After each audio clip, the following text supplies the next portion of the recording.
বাংলাদেশ একসময় এই লড়াইয়ে এগিয়ে ছিল, কিন্তু এখন প্রশ্ন, আমরা কি পিছিয়ে পড়ছি? দক্ষিণ এশিয়ার অন্য দেশগুলো যেখানে সফল, সেখানে আমাদের অবস্থান কোথায়? এই তুলনামূলক বিশ্লেষণ জানাচ্ছেন মেহেদী ইসলাম। দক্ষিণ এশিয়ায় বাংলাদেশের টিকাদান ব্যবস্থা সবচেয়ে পিছিয়ে। বাংলাদেশ একসময় হাম ও রুবেলা নিয়ন্ত্রণে ভালো অবস্থানে ছিল, কিন্তু এখন চিত্রটা বদলে গেছে। 2026 সালে দেশে দেখা দিয়েছে বড় ধরনের হাম প্রাদুর্ভাব।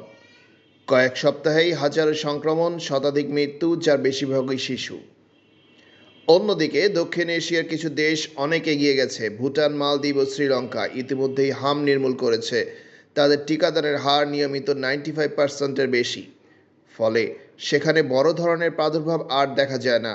বাংলাদেশের সমস্যা শুরু হয় এখানেই। দেশে প্রথম ডোজ টিকার কভারেজ প্রায় 80-85%। দ্বিতীয় ডোজ আরও কম, অনেক এলাকায় 70%-এর নিচে। অথচ হাম ঠেকাতে দরকার কমপক্ষে 95% কভারেজ। ভারত ও নেপাল এখনও হামমুক্ত নয়, কিন্তু তাদের তুলনায় বাংলাদেশের সাম্প্রতিক প্রাদুর্ভাব বেশি তীব্র।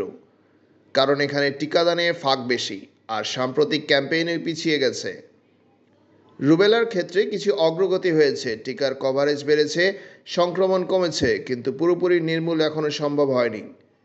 বাংলাদেশের বড় চ্যালেঞ্জ হলো অসম টিকাদান, কোথাও ভালো, কোথাও খুবই দুর্বল। এর সঙ্গে যোগ হয়েছে জনসংখ্যার ঘনত্ব, দারিদ্র্য ও অপুষ্টি, ফলে ভাইরাস ছড়াতে সুবিধা পায়। সব মিলিয়ে বাংলাদেশ এক গুরুত্বপূর্ণ মোড়ে দাঁড়িয়ে। এখন প্রশ্ন, প্রতিবেশীদের মতো এগিয়ে যাবে, নাকি এই ঝুঁকি আরও বাড়বে? পরিস্থিতি যখন নিয়ন্ত্রণের বাইরে যাওয়ার আশঙ্কা তৈরি করে, তখন প্রয়োজন দ্রুত ও সমন্বিত পদক্ষেপ। সরকার, বিশ্ব স্বাস্থ্য সংস্থা ডব্লিউএইচও এবং ইউনিসেফ কি কি উদ্যোগ নিয়েছে এবং সেগুলো কতটা কার্যকর, তা তুলে ধরছেন সাদিয়া রহমান। হাম রুখতে সরকার, হু ও ইউনিসেফের পদক্ষেপ কি? বাংলাদেশে হাম রুবেলা পরিস্থিতি এখন এক জরুরি অবস্থা। দ্রুত ছড়িয়ে পড়া সংক্রমণ ঠেকাতে সরকার, বিশ্ব স্বাস্থ্য সংস্থা এবং ইউনিসেফ একসঙ্গে মাঠে নেমেছে। সবচেয়ে বড় পদক্ষেপ হলো জরুরি টিকাদান কর্মসূচি। 6 মাস থেকে 5 বছর বয়সী প্রায় 1.2 থেকে 1.3 মিলিয়ন শিশুকে টিকার আওতায় আনা হচ্ছে। প্রথমে ঝুঁকিপূর্ণ 18 থেকে 30টি জেলায় শুরু হলেও মে মাস থেকে এটি সারা দেশে ছড়িয়ে দেওয়ার পরিকল্পনা রয়েছে। এখানে একটি বড় পরিবর্তন আনা হয়েছে। আগে 9 মাস বয়সী টিকা দেওয়া হতো, এখন তা কমিয়ে 6 মাস করা হয়েছে। কারণ ছোট শিশুরাই সবচেয়ে বেশি ঝুঁকিতে। সরকার শুধু টিকা দিচ্ছে না, তদন্তও শুরু করেছে। কোথায় ঘাটতি ছিল, কেন হঠাৎ এই বিস্ফোরণ, এসব খুঁজে বের করার চেষ্টা চলছে। একই সঙ্গে বাড়ানো হয়েছে নজরদারি ও রোগ শনাক্তকরণ। হু দিচ্ছে কারিগরি সহায়তা, তারা ল্যাব টেস্ট, ডেটা বিশ্লেষণ এবং সঠিক পরিকল্পনা তৈরিতে সাহায্য করছে।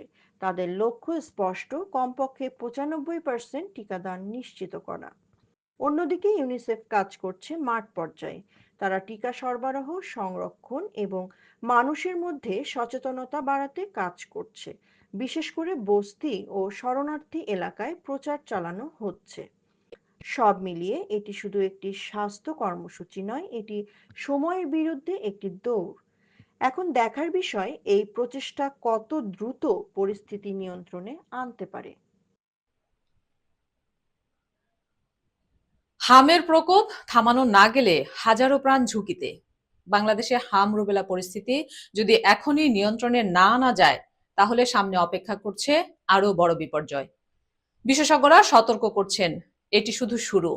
ইতোমধ্যে কয়েক সপ্তাহে প্রায় 100 শিশুর মৃত্যু হয়েছে, কিন্তু পরিস্থিতি এভাবে চলতে থাকলে মৃত্যুর সংখ্যা হাজার ছাড়াতে পারে। সবচেয়ে বেশি ঝুঁকিতে রয়েছে 5 বছরের কম বয়সী শিশুরা। হাম শুধু একটি সাধারণ রোগ নয়, এটি নিউমোনিয়া, ডায়রিয়া, পানিশূন্যতা, এমনকি মস্তিষ্কের প্রদাহ পর্যন্ত সৃষ্টি করতে পারে। অনেক ক্ষেত্রে শিশুর দৃষ্টিশক্তি এবং শ্রবণ শক্তিও ক্ষতিগ্রস্ত হয়।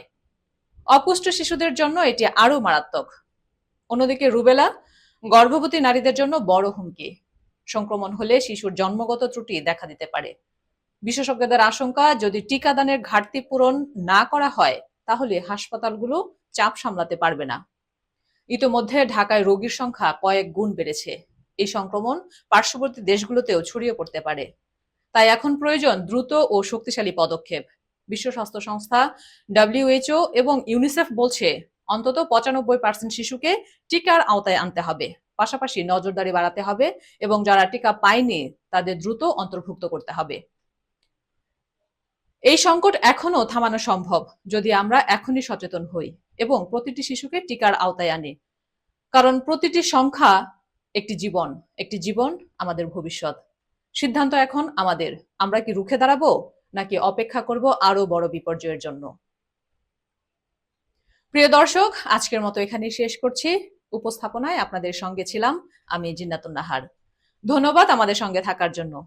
এমন বিশ্লেষণ আরো পেতে চ্যানেলটি সাবস্ক্রাইব করুন। যুক্ত থাকুন লাইক, কমেন্ট ও শেয়ার করে।